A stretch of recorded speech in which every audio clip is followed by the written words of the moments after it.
2024년 2월 25일 사순 제2주일 제1독서 창세기의 말씀입니다. 그 무렵 하느님께서 아브라함을 시험해 보시려고 아브라함아 하고 부르시자 그가 예 여기 있습니다 하고 대답하였다. 그분께서 말씀하셨다.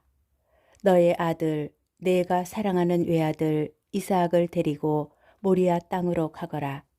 그곳 내가 너에게 일러주는 산에서 그를 나에게 번제물로 바쳐라.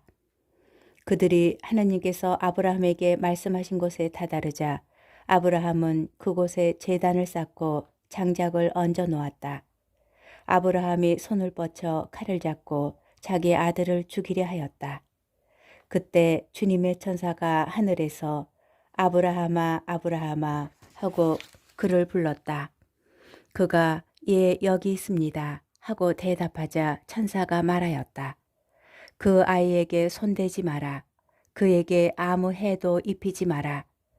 내가 너의 아들 너의 외아들까지 나를 위하여 아끼지 않았으니 내가 하느님을 경외하는 줄을 이제 내가 알았다. 아브라함이 눈을 들어보니 덤불에 뿔이 걸린 순양 한 마리가 있었다. 아브라함은 가서 그 순양을 끌어와 아들 대신 번제물로 바쳤다. 주님의 천사가 하늘에서 두 번째로 아브라함을 불러 말하였다. 나는 나 자신을 걸고 맹세한다. 주님의 말씀이다. 내가 이 일을 하였으니 곧 너의 아들 너의 외아들까지 아끼지 않았으니 나는 너에게 한껏 복을 내리고 내 후손이 하늘의 별처럼 바닷가의 모래처럼 한껏 번성하게 해주겠다. 너의 후손은 원수들의 성문을 차지할 것이다. 내가 나에게 순종하였으니 세상의 모든 민족들이 너의 후손을 통하여 복을 받을 것이다. 주님의 말씀입니다. 제2독서 사도 바오로의 로마서 말씀입니다. 형제 여러분, 하느님께서 우리 편이신데 누가 우리를 대적하겠습니까? 당신의 친아드님마저 아끼지 않으시고 우리 모두를 위하여 내어주신 분께서 어찌 그 아드님과 함께 모든 것을 우리에게 베풀어 주지 않으시겠습니까? 하느님께 선택된 이들을 누가 고발할 수 있겠습니까? 그들을 의롭게 해주시는 분은 하느님이십니다. 누가 그들을 단죄할 수 있겠습니까? 돌아가셨다가 참으로 되살아나신 분, 또 하느님의 오른쪽에 앉아 계신 분, 그리고 우리를 위하여 간구해 주시는 분이 바로 그리스도 예수님이십니다. 주님의 말씀입니다. 복음 마르코 복음 9장 2절에서 10절의 말씀입니다. 그때에 예수님께서 베드로와 야고보와 요한만 따로 데리고 높은 산에 오르셨다. 그리고 그들 앞에서 모습이 변하셨다. 그분의 옷은 이 세상 어떤 마전장이도 그토록 하얗게 할 수 없을 만큼 새하얗게 빛났다. 그때 엘리야가 모세와 함께 그들 앞에 나타나 예수님과 이야기를 나누었다. 그러자 베드로가 나서서 예수님께 말하였다.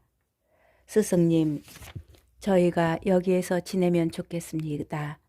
저희가 초막 셋을 지어 하나는 스승님께, 하나는 모세께, 또 하나는 엘리야께 드리겠습니다. 사실 베드로는 무슨 말을 해야 할지 몰랐던 것이다. 제자들이 모두 겁에 질려 있었기 때문이다. 그때 구름이 일어 그들을 덮더니 그 구름 속에서 이는 내가 사랑하는 아들이니 너희는 그의 말을 들어라 하는 소리가 났다. 그 순간 그들이 둘러보자 더 이상 아무도 보이지 않고 예수님만 그들 곁에 계셨다. 그들이 산에서 내려올 때에 예수님께서는 그들에게 사람의 아들이 죽은 이들 가운데에서 다시 살아날 때까지 지금 본 것을 아무에게도 말하지 말라고 분부하셨다. 그들은 이 말씀을 지켰다. 그러나 죽은 이들 가운데에서 다시 살아난다는 것이 무슨 뜻인지를 저희끼리 서로 물어보았다. 주님의 말씀입니다. 오늘의 묵상. 오늘 제1독서는 우리에게 아주 익숙한 이삭의 희생제사 이야기를 들려줍니다. 이삭을 바친 아브라함의 모습은 모든 이의 속죄를 위하여 번제물로 아들 예수 그리스도를 바치신 하느님의 예표입니다. 주님의 명령에 따라 아들을 바치는 아브라함의 마음을 헤아려 보면 당신의 아들 그리스도를 우리에게 내주신 하느님 아버지의 마음을 조금이나마 헤아리게 됩니다. 당시 유다 민족의 사고방식으로 볼 때 자신의 생명은 아들을 통하여 이어지고 지속됩니다. 아브라함이 100살이 되어서야 얻은 이삭은 그에게 있어서 새롭게 얻은 생명이었습니다. 아들이 아니라 자신의 또 다른 생명이고 자신을 계속 살아있게 할 자신의 분신과도 같았습니다. 그래서 아브라함이 이삭을 바치는 행위는 단순히 자신의 소유물 가운데 가장 좋은 것을 내놓는 것이 아니라 훨씬 더 어려운 행위로서 자신의 생명을 멈추고 자신을 바치는 것을 의미합니다. 하느님께서 우리를 구원하시고자 당신의 친아드님이자 사랑하는 아들을 속죄 제물로 내주셨고 이는 당신 자신을 내주신 것과 같습니다. 아니, 서로가 서로에게 중심이 되고 다른 위격이 자신보다 더 중요해지는 삼위일체 하느님의 신비를 생각할 때 사실 자신보다 더 중요한 것을 우리에게 내주신 것입니다.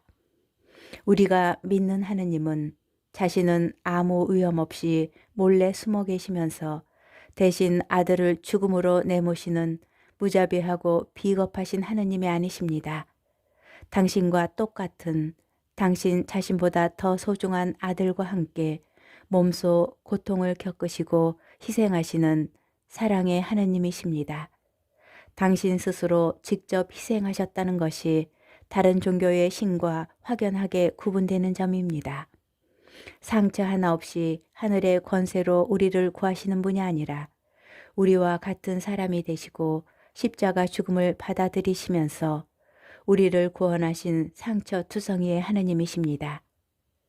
교회도 아버지를 닮아 세상에 나아가는 교회가 되어야 하고 그 길에서 상처받기를 두려워하지 않으며 사랑을 위하여 자기 목숨을 기꺼이 내놓을 수 있어야 합니다.